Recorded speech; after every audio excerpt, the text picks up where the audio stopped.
करते रहते और उनके मुख से सिर्फ परमात्मा का नाम और कुछ नहीं। और वहीं पहुंच के चले गए महाराज जहां पर व्यास जी विद्यमान थे। मुंह लटका हुआ था, उन्होंने राम राम किया, प्रणाम किया। क्या बात है महाराज, बड़ा मुंह लटका हुआ है? क्या है पता नहीं कि इतने सारे उपनिषदों की मैंने व्याख्या किया, मन भरा। उन्होंने कहा अच्छा ये बताइए कोई भक्ति ज्ञान वैराग्य से ओतप्रोत कोई ऐसा ग्रंथ आपने लिखा? अभी तक तो ऐसा मैंने लिखा ही नहीं, मैंने वेदांतों की रचना की। कहा बस महाराज फिर क्या, यही तो गड़बड़ी है। अब नारद जी अपनी कथा सुनाने लगे। किसको? व्यास जी को।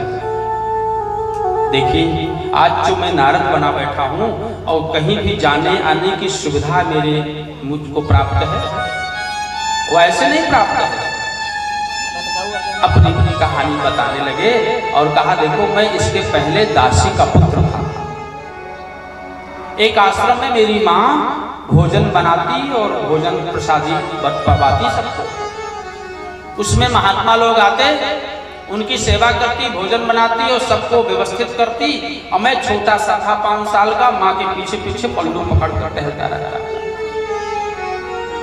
अब जब महात्माओं की टोली आती और जब एकांत में भोजन प्रसादी के लिए वो लोग बैठते तो उनके कीर्तन भजन गाने का जो क्रम था, भजन करने का, संध्या करने का क्रम था, उसी में हम भी बैठ जाते।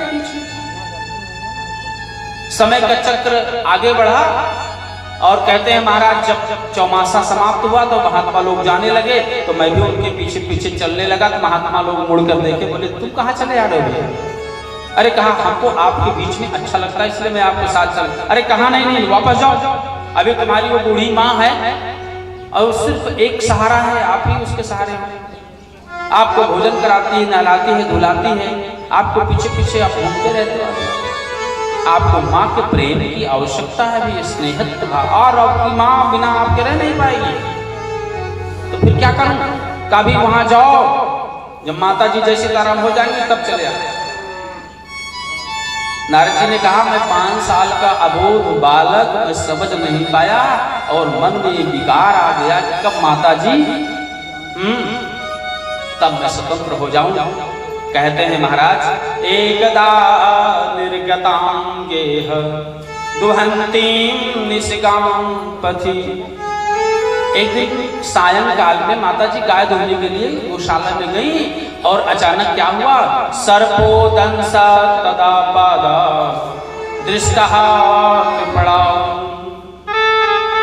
कहते हैं महाराज एक काला सर्प ने उन्हें काट लिया और माता जी ने जैसे मैं तो बैठ के परमात्मा का भजन कर रहा था, चिंतन कर रहा था। सायं बेला में छोटे छोटे बच्चे दौड़ के आए, अरे कहाँ घूम रहे हो तुम, जानते नहीं हो क्या हो गया? बोले क्या हो गया? कहा तुम्हारी माता जी को सर्प ने काट लिया। जय सीताराम।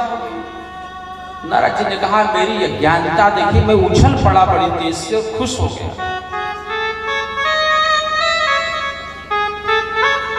इसको कहते हैं भगवान के प्रति अगाध भक्ति।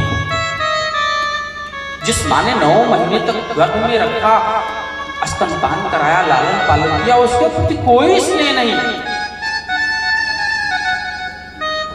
और वो सोचा कि भगवान के भजन में, यजन में एक व्यक्ति रोड़ा है, कौन? वो भी माँ। इसलिए खुश हो गए। बाद में जब उनको माँ की याद आई तो अश्रुपात किए और उसके बाद माता जी का अंतिम संस्कार करके जिधर महात्मा गए थे उधर चले गए। महात्मा तो मिले नहीं, लेकिन दिव्य आकाशवाणी हुई।